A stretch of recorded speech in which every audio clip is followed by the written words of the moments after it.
وقضى ربك ألا تعبدوا إلا إياه وبالوالدين إحسانا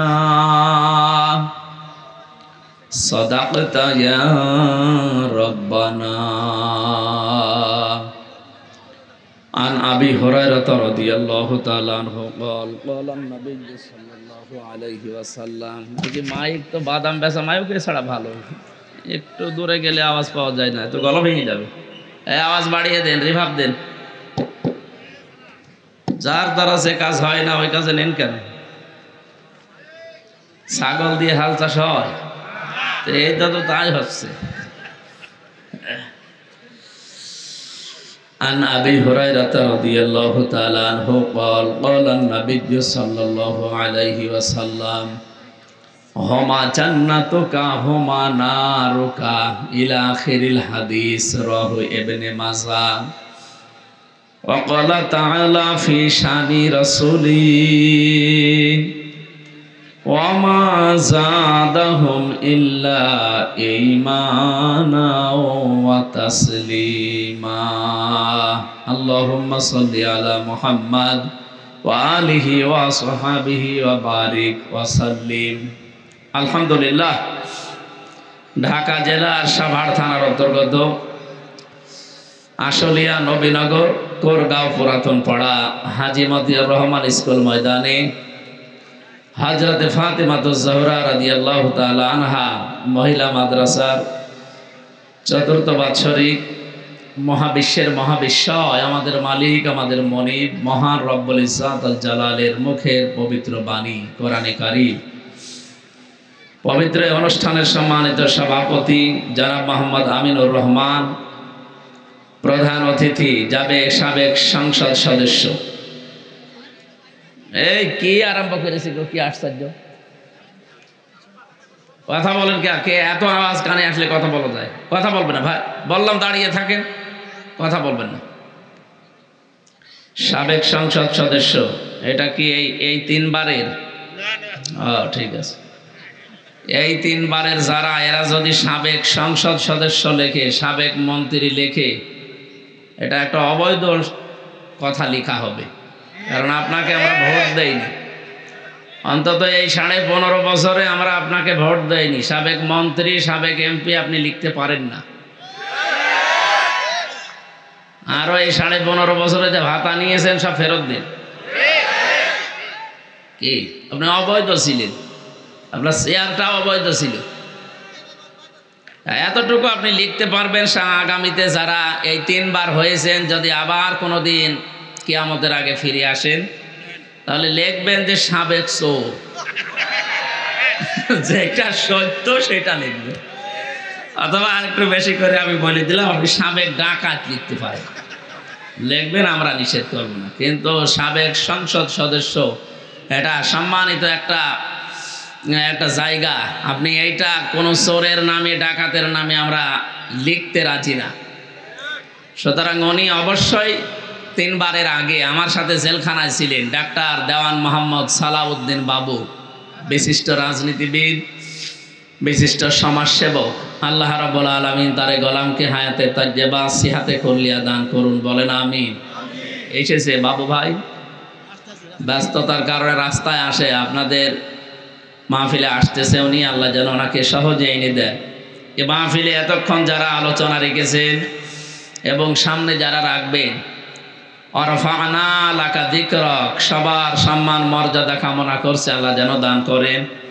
বিশেষ অতিথি অনেক মানুষের নাম দিয়েছেন আপনারা, সবার জন্য আল্লাহর দরবারে দোয়া করি। যাদের নাম এখানে এসেছে অবশ্যই তাদের সম্মান আছে, নাই তো এখানে আপনারা দিতেন না। আল্লাহ পাক শুধু দুনিয়া না, মরণের পরেও তাদের সম্মান যেন ঠিক থাকে, সেই কাজ করার তৌফিক তাদের দান করেন। মরণের পরে সম্মান ঠিক থাকবে কাদের? ইয়ারফাইল্লাহুল্লাযীনা আমানু মিনকুম ওয়াল্লাযীনা উতুল ইলমা দারাজাত। সূরা মুজাদালার 11 নম্বর আয়াতের মাঝের অংশে আছে, আল্লাহ বলেন আমি উঁচা করতেই থাকি। ইয়ারফা এটা মুজারে, বর্তমান ভবিষ্যৎ, প্রেজেন্ট ফিউচার। এখন যেমন হচ্ছে, ভবিষ্যৎ বলতে এটা কিয়ামত পর্যন্ত। কিয়ামত পর্যন্ত উঁচু হতেই থাকবে, তোমাদের ভেতরে যারা ঈমান আনে আর যারা এলেম পায়, জ্ঞান পায়। সুতরাং এই দুইটা আল্লাহ রাব্বুল আলামিনের পক্ষ থেকে সম্মান আর মর্যাদা বাড়ানোর কারণ। আমরা যেন এই দুইটা গুণে তাদেরকে গুণান্বিত দেখতে পাই। শুধু নাম দিলেই হবে, এই দুইটা গুণ লাগবে, তাহলে মন থেকে মানুষ সম্মান করবে। কি কথা বলেন না কেন? আর এই দুইটা যদি না থাকে, হয়তো সামনাসামনি আপনারা দেখলে আসাদুজ্জামান কামালের মতো বলবে যে আপনি এদেশের কৃতি সন্তান, আর একটু পেছনে গেলে বলবে শয়তান মরে না কেন। আমি তো নিজে শুনেছি এই গালি দিতে। সামনাসামনি বলছে আপনি এদেশে না আসলে এদেশ ডুবে মরতো, পেছনে যে বলছে আল্লাহ এত মানুষ দেখো, এরে দেখো না, এরে তুলে নিতে পারো না। আমার দাদা, আমি জেলখানায় থাকতে দাদাটা মারা গেছে, একটা গল্প শোনাতেন আমাদের যে বাদশাহ হাজ্জাজ বিন ইউসুফ, এই লোকটা এত জালেম ছিল, মানুষ তার নামই দিয়েছিল জালেম। ওর নাম যে হাজ্জাজ বিন ইউসুফ, এই লোক অনেকে জানতো না, নাম জানতো, ওর নাম কি? আপনি ইতিহাসের আবর্তনে দেখবেন, কালের আবর্তনে কিছুদিন পর, এখন হয়তো না, এখনো 100-200 বছর পর, এ দেশে যারা জালেম ছিল তাদের নাম অনেকে মনে রাখবে না, কিন্তু তারা যে জালেম ছিল এইটা বললে মানুষ বুঝবে যে অমুক ছিল। কথা বোঝেন? ইয়াজিদ, এই নামটা কি খারাপ? কি সুন্দর নাম, কিন্তু নামটা এখন গালি হয়ে গেছে। বলেন, হিটলার নাম কি খারাপ? ভালো না, কিন্তু নামটা গালি হয়ে গেছে। কাউকে যদি আপনি রাগাতে চান, বলবে ওই এজিদের বাচ্চা, ওই এমনি রেগে যাবে।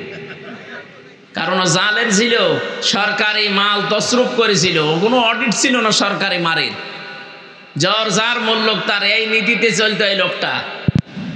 আমি তার পুরা জীবনী পড়ি এইটা পেয়েছি। এই 53 বছরে যাদের জীবনে এরকম কিছু পাবেন, দেখবেন আর 53 বছর পর ওই মানুষগুলোর নাম আর এই দেশে কেউ সম্মানের সাথে নেবে না, নিলেই গালি। আমার তো মনে হয়, আমার মন ডেকে বলে, আর 100 বছর পর এদেশের একজনের নাম গালি হয়ে যাবে, মানুষ তখন তার নামটাও নিতে তো চাইবে না, ছেলে মেয়ের নামও রাখবে না। আমরা আবু জেহেল নামে কাউকে এখন দেখতে পাই? এমনকি কোনো হিন্দুকেও যদি বলেন যে ভাই ছেলে হয়েছে, আপনি অন্য ধর্মের লোক, এই 1000 টাকা দিলাম, ছেলের নাম আবু জেহেল রাখবেন, বলে ওকে নাম, এটা হিন্দু রাজি না। তাহলে আপনি যা করলেন, আপনি তো আবু জেহেলকে ছাড়িয়ে গেছেন। আমি আবু জেহেলের পুরা জীবনী পড়ে দেখেছি, তার যতদিন রাজত্ব ছিল 14টা কাজ করেছিল জনগণের বিরুদ্ধে। আর আমি এই যে পালিয়ে গেছে যা, এনার জীবনেও পড়েছি। এনার জীবনী পুরাটা, এই 15.5 বছরে আমি 15টা অপরাধ পেয়েছি, বড় বড়, সব জনগণের বিরুদ্ধে। ও যদি 14টা করে ইতিহাস হয়ে থাকতে পারে, ইনি এক কাটি বেশি, 15টা, ইনিও ইতিহাস হয়ে যাবে। বলেন? সুতরাং আমাদের এখান থেকে শিক্ষা নেওয়া দরকার। পেয়াদারা এসে বলছে, বাদশাহ আপনার জন্য তো বাইরে যাওয়া যায় না, মানুষ শুধু গালি দেয় আপনাকে। আচ্ছা, গালি দেয় কে গো? আমি দেখবো।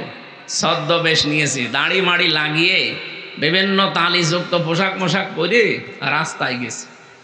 এক গ্রাম্য লোকের সাথে দেখা, বলছে এই বেটাই, বাদশাহ হাজ্জাজ বিন ইউসুফ লোকটা কেমন? বলছে ও তো জালেম।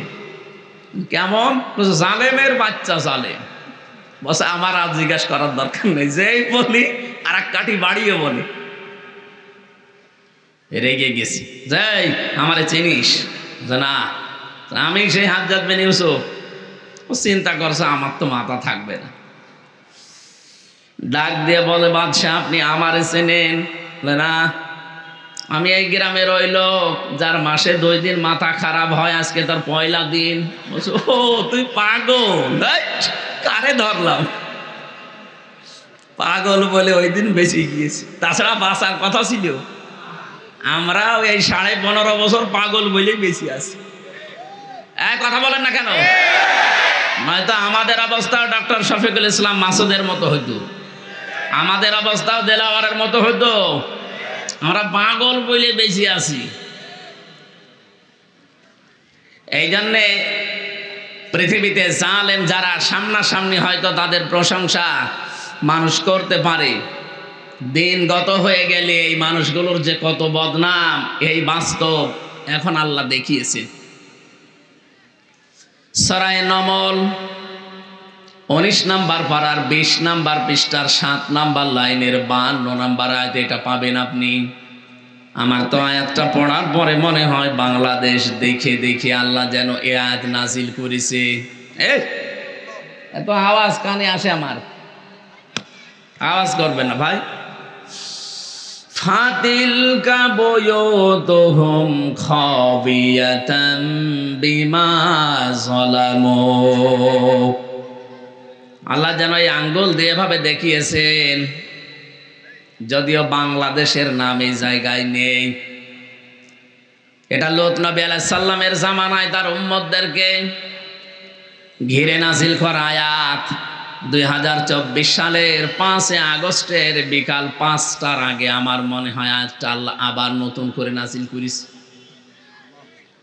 আল্লাহ রাব্বুল আলামিন বলেন, এই সেই ঘরগুলো খাবিয়াতান, আমি জনশূন্য করে দিয়েছি, ওজাড় গৃহ বানিয়ে দিয়েছি, পরিত্যক্ত করে দিয়েছি, বিমা যালামু, এই জালেমদের জুলুমের কারণে। ও ঢাকাবাসী, শুধু ঢাকা না, বাংলাদেশের 630টা থানা আছে, কম বেশি প্রায় জায়গায় আমি গেছি। যেখানে যাই দেখি জালেমদের বাড়ি ঘরে আয়াতের সাথে আল্লাহ মিলিয়ে দিয়েছেন, সবগুলো আজ জনশূন্য ওজাড় গৃহ হয়ে গেছে। কারণ যেখানে জুলুম করা হয় এই জায়গাটা পর্যন্ত আল্লাহ অভিশপ্ত বানিয়ে দেন। এ পর্যন্ত ছিল জালেমদের ব্যাপারে, এরপরের অংশ আল্লাহ দিয়েছেন আমাদের জন্য। আমরা এবার কি নেব এখান থেকে? ইন্না ফি যালিকা লাআয়াতাল লিকাওমিন ইয়ালামুন। এখানে লামে তাকিদ আছে, যারা আরবি গ্রামার জানে তারা টের পাচ্ছেন এই আয়াতটা কত কঠিন।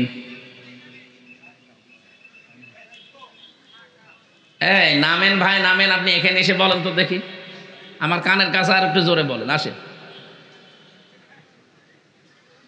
যেভাবে দাঁড়িয়ে আছেন বসে আছেন, শোনা তো যাচ্ছে নাকি? কথাগুলো শোনেন আগে। কি দেখতে এসেছেন আপনি?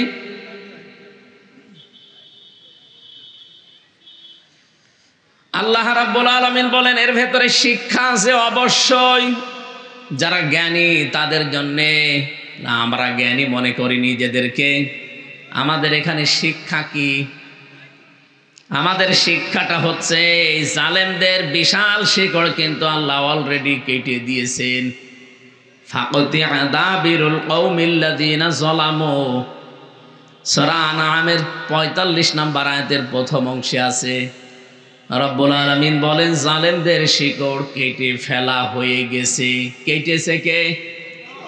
না না, আপনি আলেম।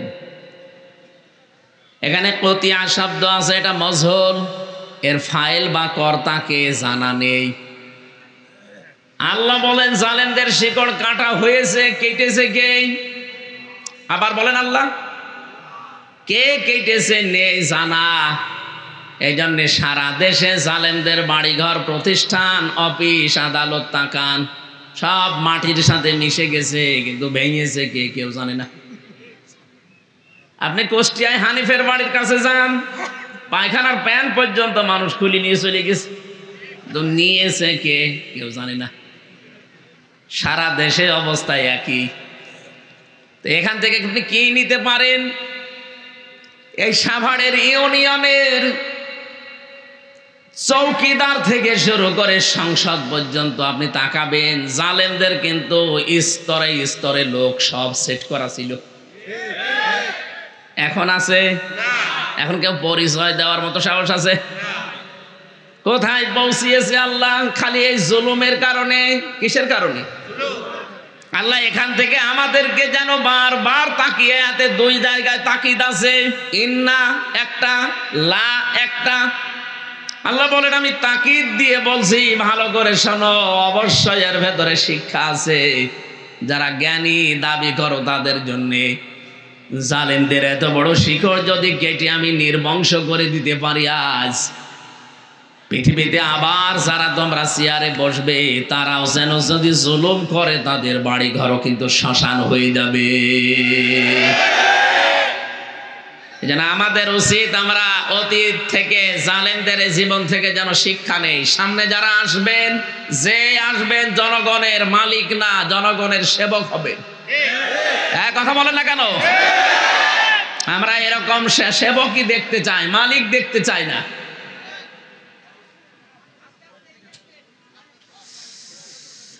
বাংলার জনগণ, এখানে যাদের নাম দিয়েছেন আমি শুধু তাদের দুনিয়া চাই না, আমি চাই দুনিয়া আখিরাত। আমাদের এমপি সাহেব, সাবেক এমপি সাহেব এসেছেন, ওনার জন্য একটা চেয়ার এখানে দিন। সাবেক এমপি বাবু ভাই, আরে কোনটা? ও বাবু ভাই, চেহারা তো পাল্টিয়ে গেছে। 15 বছর বাইকে আছি, যথেষ্ট। আপনি করেন আমি বুঝতে। আপনি আমার পাশে ছিলেন, আপনি 1 নম্বরে ছিলেন, আমি 4 নম্বরে। সুবহানাল্লাহ আলহামদুলিল্লাহ লা ইলাহা ইল্লাল্লাহ। সুবহানাল্লাহ আলহামদুলিল্লাহ লা ইলাহা ইল্লাল্লাহ। লা ইলাহা ইল্লাল্লাহ মুহাম্মাদুর রাসূলুল্লাহ। সাভারবাসী, যে কথাটা বলছিলাম, যতগুলো মানুষের নাম আপনারা দিয়েছেন, আমরা চাই এদের সম্মান মর্যাদা এ দুনিয়া শুধু না, মরণের পরও যেন আল্লাহ জান্নাত পর্যন্ত টিকিয়ে রাখেন। বলেন আমিন। কয়টা জিনিস লাগবে জানো? 2টা। একটা ঈমান লাগবে নির্ভেজাল, যে ঈমানের ভেতরে শিরিক থাকলে চলবে না। এই জন্য আমরা যারা এখানে সম্মান বাড়াতে চাই দুনিয়া আখিরাতে, এমন ঈমান আনা লাগবে, এমন ঈমানের দাবি করা লাগবে যে ঈমানে শিরিক নেই। আল্লাহ যেন তৌফিক দেন। বলেন আমিন। আমি এক কথায় জবাব দিচ্ছি, এদিকে তাকান ভাই। এমন এমন বাক্য বাংলা ইংরেজিতে পড়েননি, এক কথায়, এটা এক কথায়। আল্লাহ যেটা পারে ওইটা অন্য কেউ পারে, এই বিশ্বাস যদি কেউ করেন, আপনি শিরিক করলেন। শিরিক যে করে সে মুশরিক। মুশরিক মারা গেলে বিনা হিসাবে, বিনা বিচারে জাহান্নাম। আর ফতোয়া লাগবে নতুন করে? সুতরাং আমাদের সতর্ক থাকা লাগবে। যাদের ঈমান আছে, বেঈমান যারা, ওদের কথা বাদ দিলাম। ঈমান যাদের আছে তারা যেন শিরিক না করি। আবার এক কথায় বলছি, আল্লাহ যেটা পারে ওইটা অন্য কেউ পারে, এই বিশ্বাস করার নাম কি? সন্তান দিতে পারে কে বলেন তো? কোন বাবা পারে? কোন পীর সাহেব? অনেকে এই যে বিভিন্ন সময় দেখি বলে, হুজুর আপেল পুড়ি দিন, আমার বারবার মেয়ে হয় যেন ছেলে হয়। আরে ভাই, আপেল পড়ে যদি ছেলে হইতো তা আমার 3 মেয়ে, আমি আগে খাওয়াতাম না? কোথায় পেয়েছেন সব আপেল পড়া? সুতরাং এই কাজ করতে গিয়ে অনেকে ঈমান হারিয়ে ফেলছেন বিভিন্ন ভণ্ড পীরের কাছে গিয়ে। কোন বাবা, কোন মাজার, কোন জিন্দা পীর, কোন মরা পীর পারবে না। সন্তান দিতে পারবে কে? এবার দ্বিতীয় পয়েন্টটা বলি, এটা ক্লাস চলছে, বলবো দ্বিতীয়টা। আলা লাহুল খালক ওয়াল আমর। আল্লাহ পাক বলেন, বানিয়েছি আমি, হুকুম চলবে আমার। সুতরাং আল্লাহর আইন এই জমিনে কায়েম করার জন্য যদি কেউ চেষ্টা করে, আপনি যদি তাকে উল্টাপাল্টা কথা বলেন, তার পেছনে না থাকেন, আপনার ঈমান নিয়ে সমস্যা দেখা দেবে, টানাটানি বাঁধবে। নিজে মানতে পারেন না সেটা আলাদা বিষয়, কিন্তু যারা চায় আপনাকে, তাদের পেছনে থাকা লাগবে। সূরা আরাফের 54 নম্বর আয়াতের মাঝে আয়াতটা আছে, আলা লাহুল খালক ওয়াল আমর। আইন চলবে তার, যিনি বানিয়েছেন, সৃষ্টি যার। ইনিল হুকমু ইল্লা লিল্লাহ। সূরা ইউসুফের 40 নম্বর আয়াতের মাঝের অংশে আছে, আল্লাহ পাক বলেন আইন শুধুমাত্র চলবে আমার। এই জন্য আল্লাহর আইন প্রতিষ্ঠার কাজ করা, চেষ্টা করা, যদি না হয় ওটা আপনার বিষয় না, চেষ্টা করে যাওয়া ফরজ কাজ, নামাজের মতো। আল্লাহ তৌফিক দিন ইমানের দাবি অনুযায়ী, বলেন আমিন। আজকের মাহফিলে উপস্থিত আপনারা কিছুক্ষণ আগে দেখলেন আমাদের প্রধান অতিথি এসেছেন, ডাক্তার দেওয়ান মোহাম্মদ সালাউদ্দিন বাবু। উনি কিছুক্ষণ থাকবেন। আমাদের তো সময় আছে আর আধা ঘন্টার মতো, আমরা ক্লোজ করবো আলোচনাটা। এরপরে আপনাদের যারা আলোচক আছে তাদেরকে নিয়ে চালান। যেহেতু গাজীপুরে আছি, আমি চলে যাব ইনশাআল্লাহ। মাহফিলে উপস্থিত হয়েছেন আজকে আমার শ্রদ্ধাভাজন বড় ভাই জনাব জাহিদুর রহমান দামাত বারকাতুহুমুল আলিয়া। মঞ্চে বসা আরও যারা আছেন সম্মানিত ব্যক্তিবর্গ, সামনে বসা মুসলমান ভাইরা, পর্দার আড়ালের সম্মানিতা মা এবং বোনেরা, প্রশাসনের ভাইরা, প্রাণপ্রিয় ঢাকাবাসী, আল্লাহর দরবারে শুকরিয়া জানাচ্ছি যিনি আমাদেরকে বিবেক দিয়েছেন। এই বিবেকটা এই 15.5 বছরে কাজ করেনি, এই জন্যই অনেকে জোর করেছিল। যদি বিবেকটা কাজে লাগতো তাহলে জোর করে 15.5 বছরে থাকতো না। কথা বলে না কেন? নবীজির হাদিস, ও ইমামের প্রতি আল্লাহ সব সময় 24 ঘন্টা লানত বর্ষণ করতে থাকে। যে ইমাম জোর করে ইমামতি করে তার মুসল্লিরা তার উপরে নারাজ। এখানে মুসল্লি মানে আপনার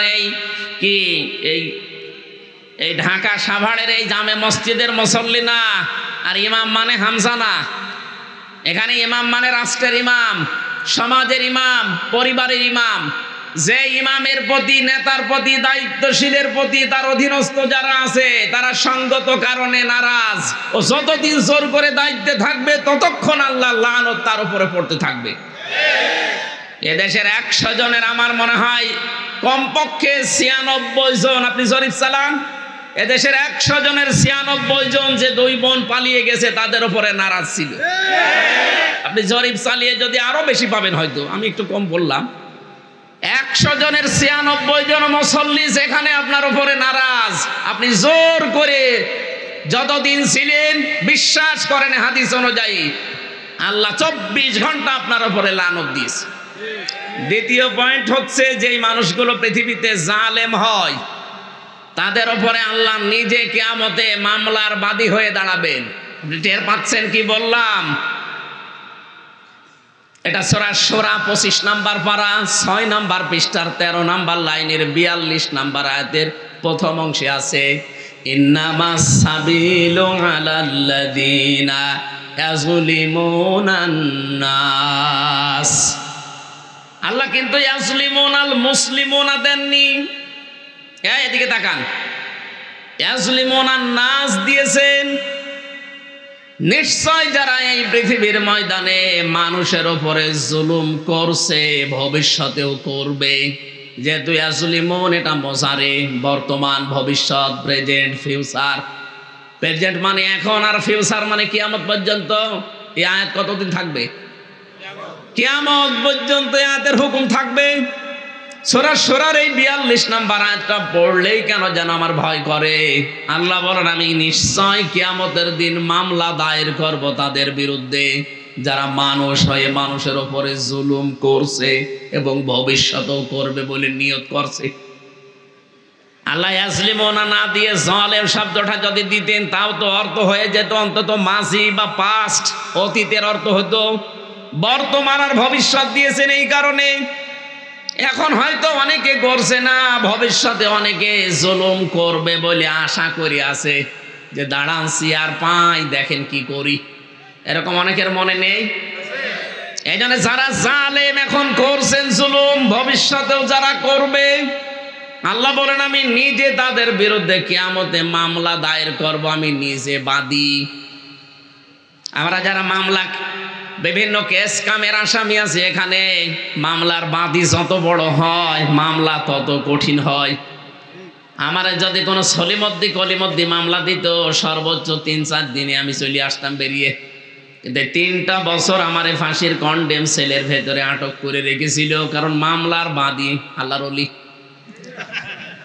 ওই যে ওনার মামলার বাদী সে আমারও, এই জন্য আমার ছাড়ে নাই।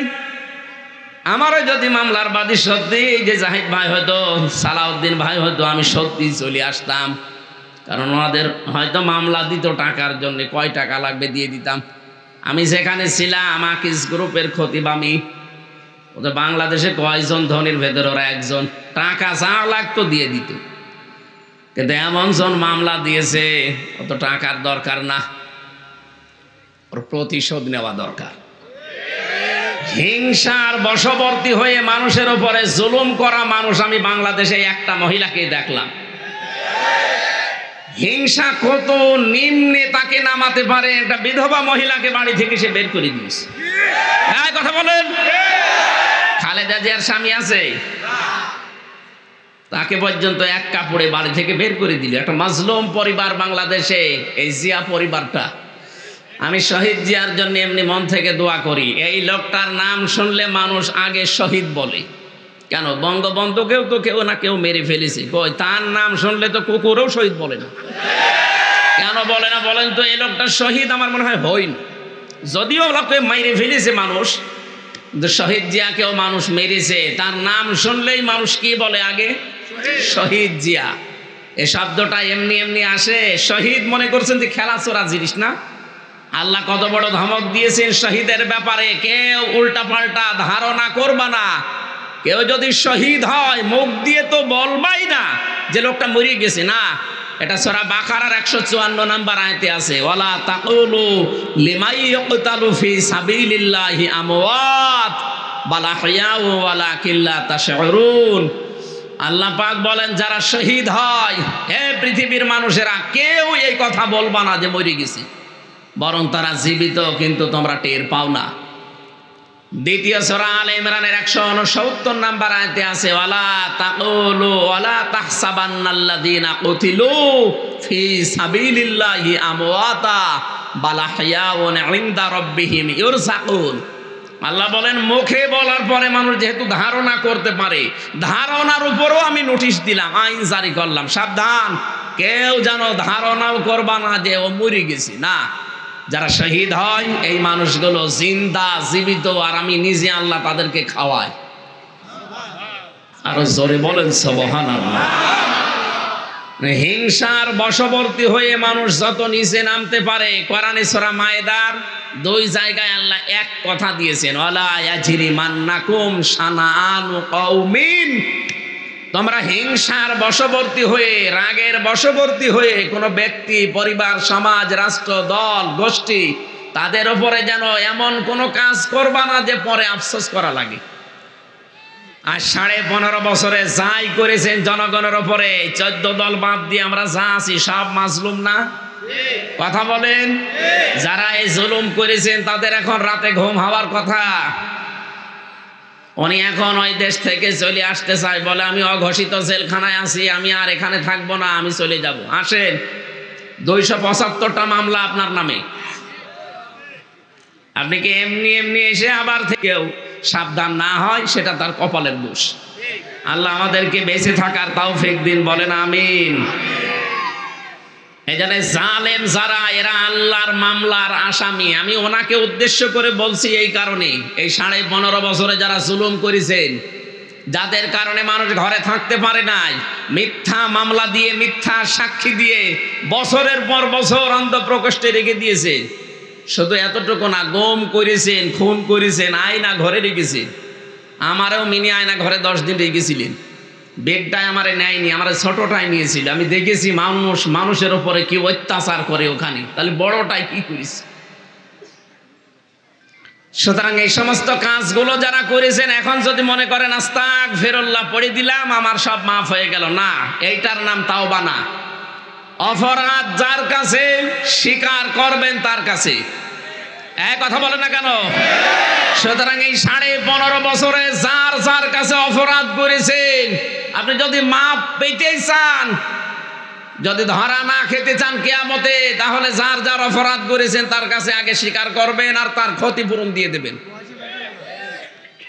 আমি জেলখানায় এক ওসি পেয়েছিলাম, মানে আমার মাঝে মাঝে কন্টেম সেলের ভেতরে আমার কাছে এসে বলতো, হুজুর আমি এই যে নির্বাচনে এর আগে যেটা বাইরে ছিলাম, ওই যে রাতের ভোট দিনে হয়ে গেল না, ওজা আমার রাত 12টার পর থেকে আমার যা লোকজন আছে আমি আল্লাহর রাস্তায় ভোট কাটা আরম্ভ করলাম, ফজর পর্যন্ত এই কাজ করলাম, বাক্স ভর্তি করে পাঠিয়ে দিলাম।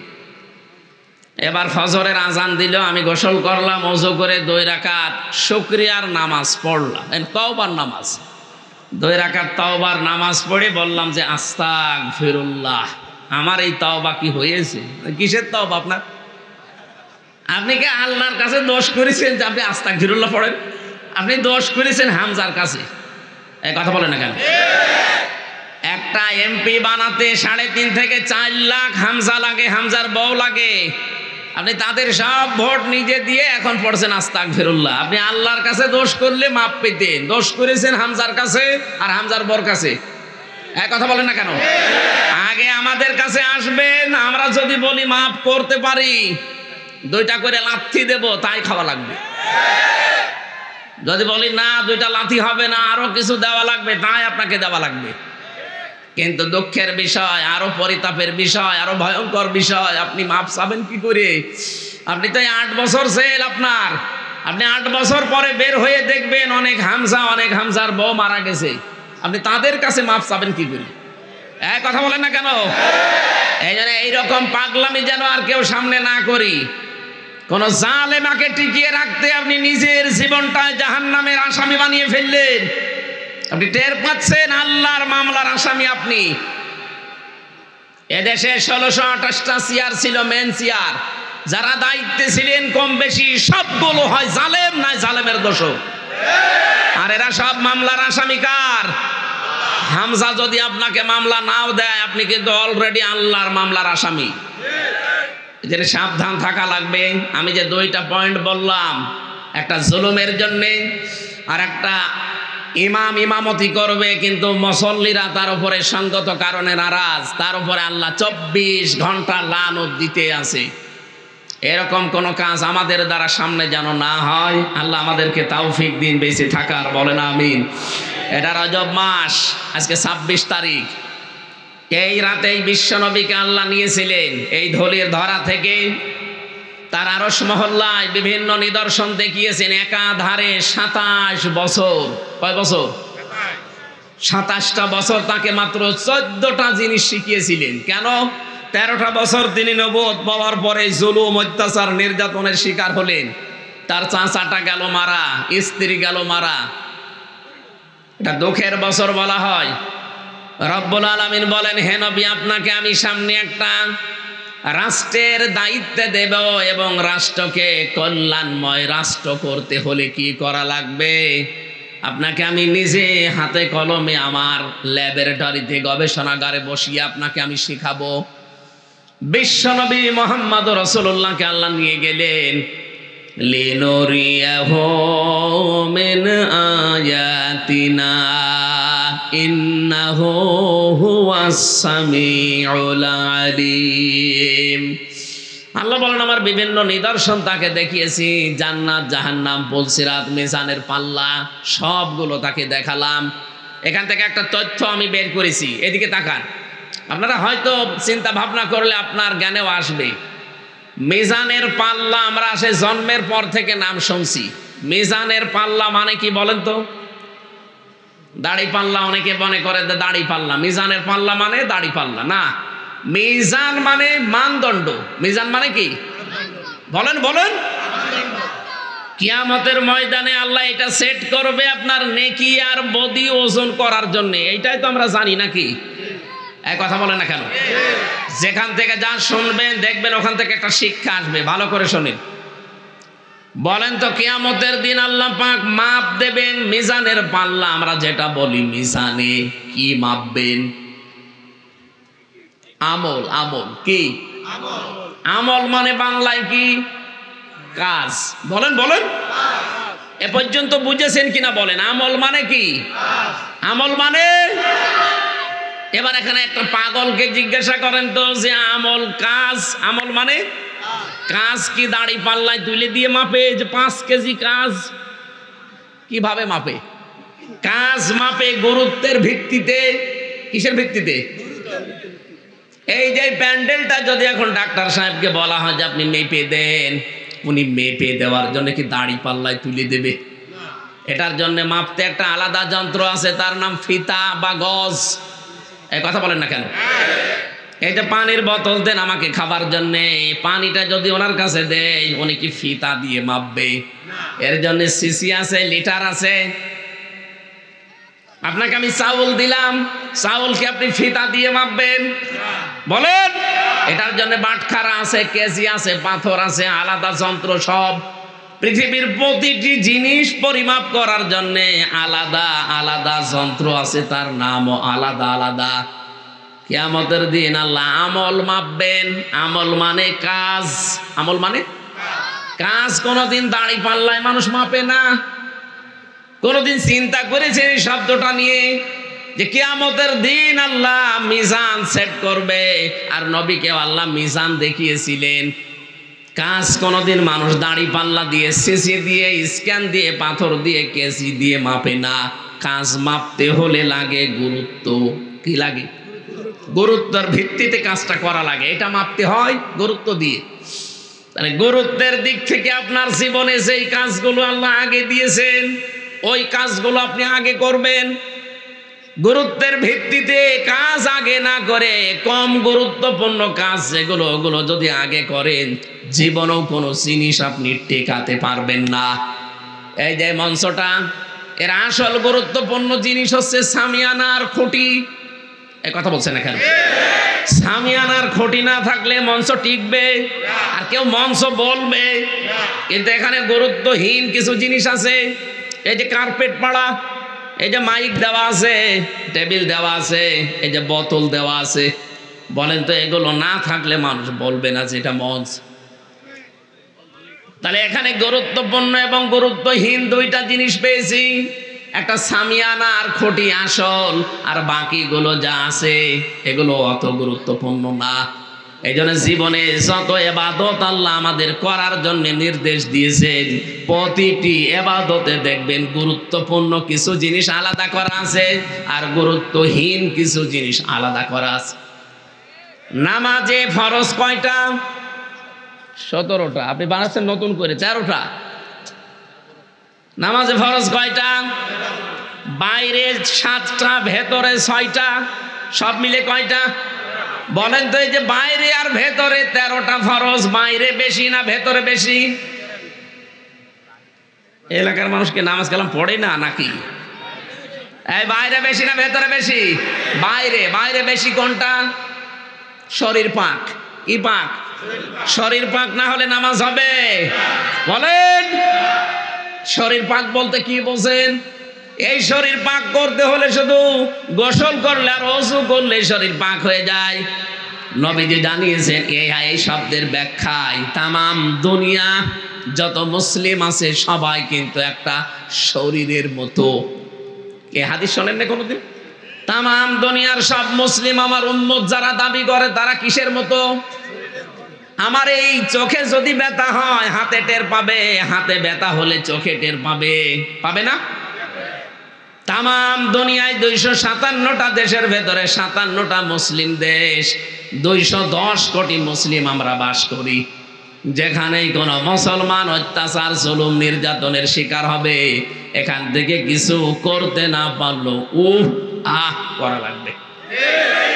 এখান থেকে যদি ওগুলো না করে বলেন যে যা করছে করুক, লা ইলাহা ইল্লাল্লাহ, আপনি বুঝতে হবে আপনার এই জায়গাটা প্যারালাইজড হয়ে গেছে অথবা অকেজ হয়ে গেছে, এই জন্য আপনার হাতে টের পাচ্ছে না।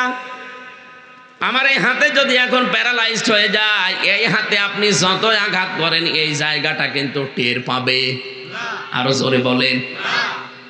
আমেরিকা যারা অত্যাচার করেন, গাজায় যারা অত্যাচার করলো, ফিলিস্তিনে এখনো যারা অত্যাচার চালাচ্ছে, বাংলাদেশেও যারা অত্যাচার করেছে, এই দৃশ্যগুলো দেখে যদি কোনো মুসলমান বলে না ওটা আমার দলের না, ওটা আমার লোক না, যে যা করছে করুক গা, আমি তো ভালো আছি, আপনি মনে করবেন আপনার এই জায়গাটা প্যারালাইজড হয়ে গেছে আপনার ইমানের ভেতরে। প্যারালাইজড জিনিস যেমন নিজে নড়তে পারে না একজনের সাহায্য ছাড়া, আপনার যে ইমান, এই ইমান দিয়ে আপনি জান্নাতেও যেতে পারবেন না। আমার প্রথম পয়েন্ট ছিল আপনার শরীর পাক, এটা আমি বোঝাতে উদাহরণটা আনলাম। শরীর বলতে যেহেতু তামাম দুনিয়ার সব মুসলিম একটা শরীরের মতো। এখন আমি এই সাভার জামে মসজিদে নামাজ পড়তে যাব, এদিকে তাকান। নামাজ পড়তে যাওয়ার সময় দেখি সামনে একজন মহিলা বেপরদা, মাথায় কাপড় নেই, বুকে ওড়না নেই, এমন কায়দায় দাঁড়িয়ে আছে। আমি যদি বলি নাউজুবিল্লাহ আস্তাগফিরুল্লাহ, এইভাবে মহিলারা চলাফেরা করে, এই দেখে আমি চলে গেলাম। মনে করেন শাবনূরের মতো একটা মহিলা এরকম বেপরদায় দাঁড়িয়ে আছে, নামাজে দাঁড়িয়ে যদি আপনি সূরা কিরাত তেলাওয়াত করেন আলহামদুলিল্লাহি রাব্বিল আলামিন, আপনি যতই আল্লাহর ওলি দাবি করেন, মনে মনে খেয়াল করবেন যে আমি কি দেখি আসলাম। বলেন তো এখন কি ওই শাবনূরকে মেরে ফেলা লাগবে? না, তাকে পবিত্র করা লাগবে। তাকে পবিত্র করার মাধ্যম আল্লাহ দিয়েছেন পর্দা। কি বলেন বলেন? ওকে পর্দা দেওয়ার ক্ষমতা আমার আছে, সালাউদ্দিন সাহেবের আছে না, রাষ্ট্রের আছে, এবং তার দায়িত্বশীল যারা তাদের আছে। সুতরাং এই দায়িত্বশীলগুলোকে দায়িত্বপূর্ণ আচরণ করা দরকার। আর এই রাষ্ট্রকে এমন জায়গায় দেওয়া দরকার, রাষ্ট্র যেন তাকে পবিত্র করে, পর্দার বিধান দেয়। নামাজে দাঁড়ার সময় যদি ওইরকম কিছু বাঁধবে তো না, বাঁধবে কিন্তু ফাতেমার মতো দেখতে মনে হবে। হযরতে ফাতেমা যখন বাইরে যেতেন তখন যেমন পর্দা করে যেতেন, ওরকম রাস্তাঘাটে দেখবেন, কিন্তু শাবনূর না, দেখবেন আপনি ফাতেমা। নামাজে দাঁড়াবেন কিন্তু আপনার ওই খেয়াল আর আসবে না, কারণ আপনি দেখে এসেছেন হয় নিজের খালা নাই নিজের মেয়ে। আমার বোঝানোর বিষয় ছিল 13টা বিষয়, যেহেতু ফরজ নামাজের ভেতরে, এই 13টা ফরজের একটা ফরজ আপনি আদায় করেননি, 12টা আদায় করেছেন, আপনার নামাজ হবে? বলেন বলেন। এখন যদি বলেন না আমি 12টা আদায় করলাম, একটা করি নাই, অন্তত 12টা সওয়াব দেন, কি হবে? না। এটা যেমন সহজে বুঝলেন। হ্যাঁ, 14টা ওয়াজিব আছে, যদি আপনি একটাও ছেড়ে দেন আপনার নামাজ হবে, কিন্তু জরিমানা দেওয়া লাগবে, সিজদা। কি দেওয়া লাগবে? বলেন বলেন। সুন্নত আছে 12টা, নামাজ ভেঙে যাওয়ার কারণ আছে 19টা।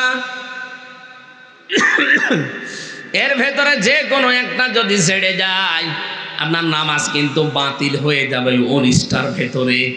13টা ফরজ যেমন গুরুত্বপূর্ণ, সামনে রাখা লাগে, এরপরে ওয়াজিব, এরপরে সুন্নাত, এরপরে মুস্তাহাব, এরপরে নফল, এরপরে মুবাহ, সব সিরিয়াল করা আছে। ফরজ বাদ দিয়ে বাকি কোনোটা যদি ছেড়ে যায়, সেজদা দিলে, জরিমানা দিলে নামাজ আদায় হয়ে যাবে। কিন্তু 13টা ফরজের একটাও যদি বাদ যায়, আপনি যত সুন্দর করে নামাজ পড়েন, আপনার নামাজ পড়াটা বাতিল, একটা সওয়াবও হবে না, জিরো। বলেন, শূন্য, কিচ্ছু পাবেন না। এই পৃথিবীতে ঠিক আমার আল্লাহ ফরজ বিধান দিয়েছেন 500টা। কয়টা? বলেন বলেন। এই পুরা কোরআন শরীফে 500 বিধান আছে শরীয়তের। এইগুলো আমাদের ব্যক্তি, পরিবার, সমাজ আর রাষ্ট্রে সব দেখাতে হবে আল্লাহকে। আপনি 499টা মানেন, একটা মানেন না, নিজে তো মানেন না, আরো বিরোধিতা করেন, বুঝবেন আপনার 12টা ফরজ আদায় করে একটা ফরজ আদায় না করলে যেমন একটা সওয়াব হয় না, জিরো হয়। কিয়ামতের দিন আপনাকে যখন মাপ দেওয়া হবে মিজানের পাল্লায়, পুরাটা জিরো। এই কথা বলেন না কেন? হ্যাঁ, আপনার হয়তো অনেক আনুষঙ্গিক আর যেগুলো বললাম, এই যে মাইক, কার্পেট, এরপরে এই যেখানে যেগুলো আছে আনুষঙ্গিক, এগুলো না থাকলেও তো হয়, কিন্তু দিলে একটু আরো ভালো লাগে, আরো ভালো করে মানুষ মঞ্চ বলবে। কিন্তু এই খুঁটি আর সামিয়ানা না থাকলে কোনো পাগলও এটা মঞ্চ বলবে না। আমার জীবনে এই 500 ফরজের 499টা আমি আদায় করি, একটা আদায় তো করি না, আরো বিরোধিতা করি। কিয়ামতের দিন আল্লাহ যখন মিজানের পাল্লা নাম শোনেন, মাপ দেবেন, গুরুত্বের ভিত্তিতে মাপবেন। আপনি আগে গুরুত্বপূর্ণ কাজগুলো করেছেন না গুরুত্বহীন কাজের আপনি বেশি বেশি পায়রুটি দিয়েছেন। বাস্তবতা এটা, কিয়ামতে দেখবেন আপনার আমল নামা পুরাটা জিরো, শূন্য হয়ে দেখা দেবে। এই জন্য আমরা যেন 500টা অন্তত গুরুত্বপূর্ণ যেগুলো তার নাম ফরজ বলা হয় আরবিতে, এ কোরআন থেকে দেখে দেখে পড়ে নেবেন। আজকের তেলাওয়াতকৃত আয়াতে 14টা আছে। কয়টা? সূরা বানী ইসরাইলের 23 থেকে 38 নম্বর আয়াত। 27 বছরে নবীকে আমার আল্লাহ তিনি শিখিয়েছিলেন নিজের গবেষণাগারে বসে বসে আরশ মহল্লায়। আজকে আমাদের সময় নেই, আমরা চলে যাচ্ছি। এই জন্য আপনাদেরকে আমরা থিওরিগুলো বললাম। এই রজব মাসের মূল শিক্ষা এইটা, কল্যাণময় রাষ্ট্র যদি কেউ গঠন করতে চায়, নবীকে আল্লাহ নিজে শিখিয়েছেন যে 14টা কাজ ব্যক্তি, পরিবার, সমাজ এবং রাষ্ট্রে জারি করে দেবেন। আমাদের সামনে রাষ্ট্র যদি কল্যাণ এবং শান্তি, স্বস্তি, নিরাপত্তা দিয়ে ঢেকে রাখতে হয়, সূরা বানী ইসরাইলের 23 থেকে 38 এই 16টা আয়াতের 14টা কর্মসূচি যারা দায়িত্বে আছেন পুঙ্খানুপুঙ্খানুভাবে আপনারা জারি করবেন এই আশা ব্যক্ত করছি। এবং চর্মচোখে যেন আমরা দেখতে পাই এ দেশটা একটা কল্যাণময় রাষ্ট্র আল্লাহ তৈরি করে দিয়েছেন। বলেন আমিন। আমি আর টানতে পারছি না, ওখানে আমরা এশার নামাজ পড়ে এসে গাজীপুরে, সময় নেই, এই ভেতরে চলে যাব। আগামীতে আবার কোনো সময় আসলে একটা মাহফিল নেবেন, কারো কথায় 2-3টা করে নেবেন না। বারাকাল্লাহু লানা ওয়া লাকুম ফিল কোরআনিল আযীম। এখানে এখনই নামাজ হবে।